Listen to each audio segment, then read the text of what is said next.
How's it going, guys? So I've not made a video like this in quite a while, but I figured with so many new players starting this game and having so many comments saying I've just come back to the game or I am a brand new player, this would probably be a pretty good idea for a video for a lot of the new players anyway. So this video I am going to be going over 5 goals for a brand new player in RuneScape 3. Now, the reason I am doing this is, like I said, a lot of people are playing the game as a brand new person, and also these are the same goals that I give to pretty much everybody that asks me. So now, once I've done this, I can probably just link them in the video and say, watch this, and that will probably help answer the question a lot better than me trying to explain over messages in game or in Discord.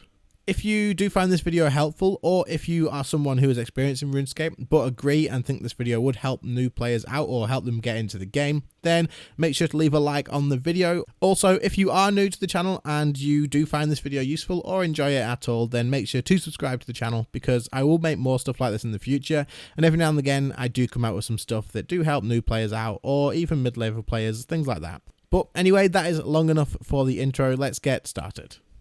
Oh, one last thing before we do get started. You'll probably notice, anyone who does normally watch, that I am sounding a bit different today. I am currently a little bit sick, so my voice is off very slightly, but you'll just have to bear with me at the moment for the croakiness. Otherwise, let's just get started already. So, you are a brand new player, you've just finished Tutorial Island, and you have been thrown into this game not really knowing what to do next. Now, this game does a really good job of just randomly letting go of your hand and not telling you what to do. You'll finish, you'll get to Berthorpe, you maybe do a little bit more tutorial there on things like mining, making some armor, and killing some other stuff to make food, but it's not going to really tell you all that much more on what you should be doing in the game, or basically what you can do in the game. This game is absolutely huge. As you can see from the skills window, there is so much you can do and so much you can level. So where do you start? This is probably where a lot of people leave the game after trying it maybe for a week, not knowing what to work towards, not knowing what they can end up doing, and they kind of just get lost, get bored, or just not having a goal, not having something to work towards really isn't good. So that's what this video is basically aiming to do, bring you guys a goal and set stuff out in maybe kind of like an order that would be a good way for you guys to go to end up with a well-rounded account, or just get you into the game to the point where you can now set your own goals and know exactly what you want to achieve from this game. So the first one is going to be something that I recommend to a lot of brand new players. In fact, I recommend this to every new player that I actually talk to. That is to work on the free-to-play quests. Now, if you are a members person, you got membership straight away because you thought the game looked cool and you just thought, you know what, I'll just start with membership, then you still should do these quests. They're going to unlock a lot of stuff for you, but they're also going to teach you the basics about the game, making you go ahead and do some cooking, baking cakes and stuff, which is different to just grabbing food and cooking it on a fire. There'll be other stuff about shearing sheep and sorting out the wool for that. Now, all these things aren't done in the same way as normal MMOs. The quests in this game are very unique. Each quest is completely different from the other. You'll never have the same thing of go and kill this 10 times, bring it back and hand it in to be done. There's always loads that you need to sort of think about and put time into these quests, but they're very rewarding once you get them done. But the main reason that I do recommend that you guys as new players get the free-to-play quest done is it will start you off on a small adventure, starting from the cook's assistant, like I said, baking a cake, and probably end with you slaying a dragon when you learn about how to use dragonfire shields and deal with dragonfire, all that sort of stuff, so it'll take you on a massive adventure that way. Now, there's a lot to learn from these quests, which is incredibly good and helpful for you to get into the game, but it'll also sort of take you around the world and show you places that you can go to and just sort of ease you into the game a lot better than if you just went off and started chopping down trees. Now, I did say that you should work on all of these quests, but if you have got through quite a lot of them, but then you already feel like you've got a feel for the game and you want to go off and do something else, you've already sort of figured out a goal that you want to do, then perfect. You're already where you probably want to be anyway, so go ahead and do that. The second thing that I recommend all of the new players I speak to go ahead and do is activate these here. So this is a Lumbridge Lodestone, and in each of the towns, this one is in the town called Lumbridge, there is Lodestones that you can teleport to in the main towns. So up here on your map, there is something called Home Teleport. If you click on that, you'll see here, once the Lodestone network opens, you'll have all these different icons. Now for you, these may look locked just like these ones here. So as you can see, I have not unlocked these 3. You would have to go ahead and go to those at the place. So I could go to this one, possibly run down and unlock that.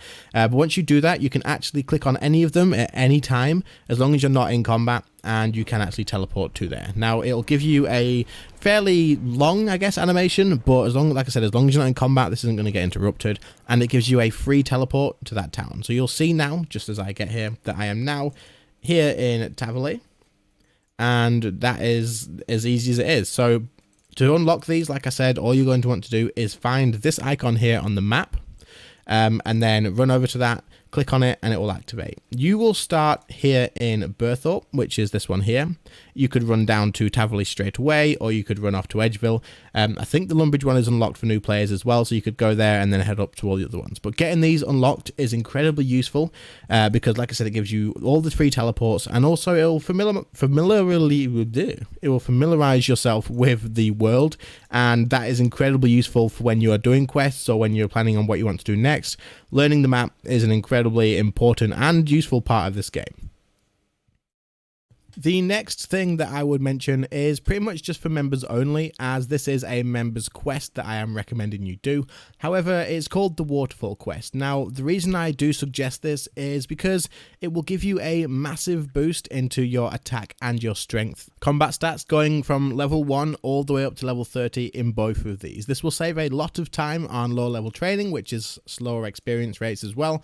So it's definitely worth doing if you do have access to the members quests. If you don't, then just keep this one in mind for if you ever do get membership, in case you aren't quite at these higher levels of attack and strength yet, because this experience will still be helpful for you to do. This quest doesn't take long, and just keep that in mind, because if you do get membership, it's definitely worth still doing.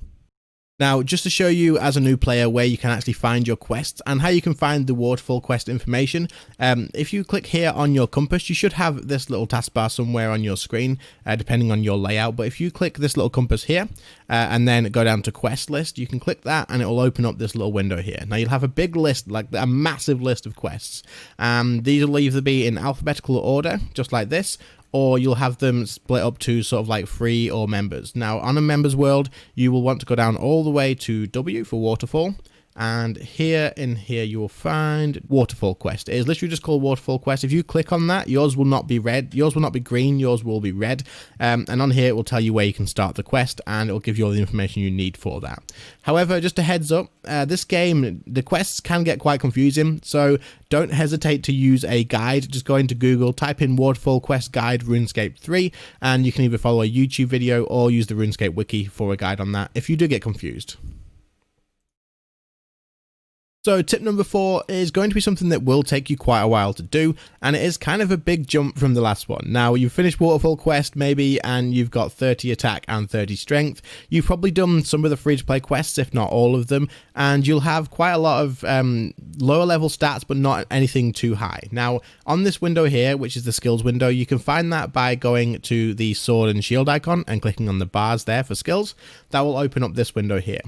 In here, you'll see all of the skills that this game has to offer you, and there is a lot, and they do take quite a while to level up. However, this game basically revolves around this. Everything in here is going to unlock content for you, allow you to do higher level stuff, and this is basically going to track your progress as a character and how sort of experienced you are in the game. Now, what I would suggest you do is pick a skill that you probably think you're going to enjoy and start leveling that up, whether it is a combat skill or a non-combat skill. However, what I would suggest you do is try and work towards getting maybe base 50 or even base 60 stats. This means getting all of them, or as many as you can, to 60 or 50. And the reason I would suggest you do this is just to unlock a lot more content in the game. Now, a lot of stuff is sort of stuck or locked behind level requirements, and a lot of quests are as well. You'll see on here, for example, that there is requirements. You might not be able to quite see it, but it says level 33 thieving and level 31 construction. Now, a lot of quests that you're going to want to do will have level requirements on them. So if you do level these up as a base 50 or base 60, this will unlock a lot of content for you to do. And then once you start working on other quests, you'll get experience rewards, which will also help you level up quite a lot quicker than if you went AFK just doing a lot of other stuff as well. So getting a well-rounded account is definitely something that I would recommend for a new player to work towards doing.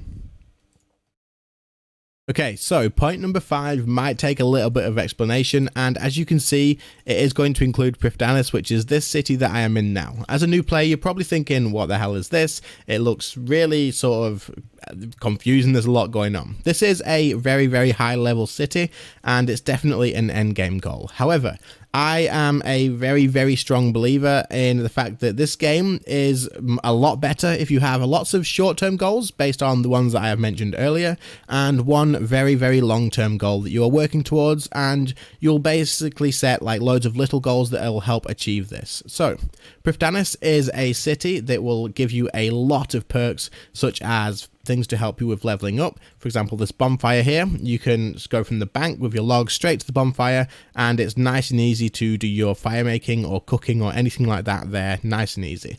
This city basically provides you with a lot of AFK skilling. Agility can be done a lot better here. Thieving is quite AFK, but it is all high level stuff. Now, the reason I say this is a very good long-term goal is it's going to take you a while to get towards, but it's definitely something that every player will want to do.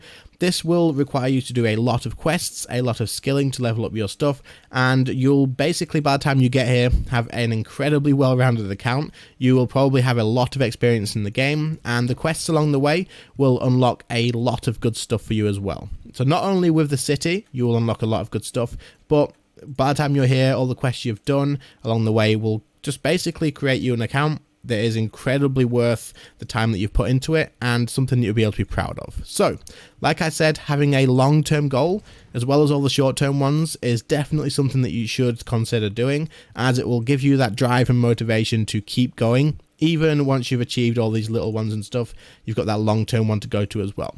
Once you have achieved this, I suggest working on other long-term ones as well, but I assume by that point, you'll have a pretty good understanding of the game, well enough to probably set yourself some goals as well. But if not, then get in a clan, jump in my Discord, or even just message me in game. I will be happy to sort of work on something for you, or have a think about what sort of things you could do that suit your playstyle. So that is all of the goals that I wanted to mention in this video. However, it is only one video, and there is going to be a lot more goals that people probably could recommend to new players as well. So guys, if you are watching and you have played this game for quite a while, or you remember being a new player, maybe you're a new player quite recently that has just found your way, do share in the comments below just any sort of goals or ideas or anything to help newer players stick around in the game. Tell them what they should be doing, anything I might have missed out in this video, and leave a bit of detail in there as well for them to read over it too. I really hope that new players did find this video interesting and it has helped them out quite a lot. And I hope that anybody who isn't necessarily a new player still enjoyed the video, found it interesting to listen to, and can share any thoughts below. If you did enjoy the video, make sure to leave a like on it, because then it'll get suggested to more people as well. And the more people that this reaches that are new players, then the better for them. And of course, if you are new to the channel and you like the style of video, or you just enjoyed the video at all, then make sure to subscribe to the channel as well. And I will be making more stuff like this in the future probably as well, along with the other stuff that I normally do, like series and things like that you may enjoy too. Anyway, thank you all so much for watching. I really, really do appreciate it, and I'll see you in the next one. See you later, guys. Bye. As always, thank you so much, Andy V, for being a member on the channel. I really, really do appreciate it, of course. And if there's anyone else who is interested in checking out the membership perks and stuff, there should be a join button next to the subscribe button, or a link in the description even. So if you're interested, take a look, see what perks you can get, and maybe you'll find something of interest.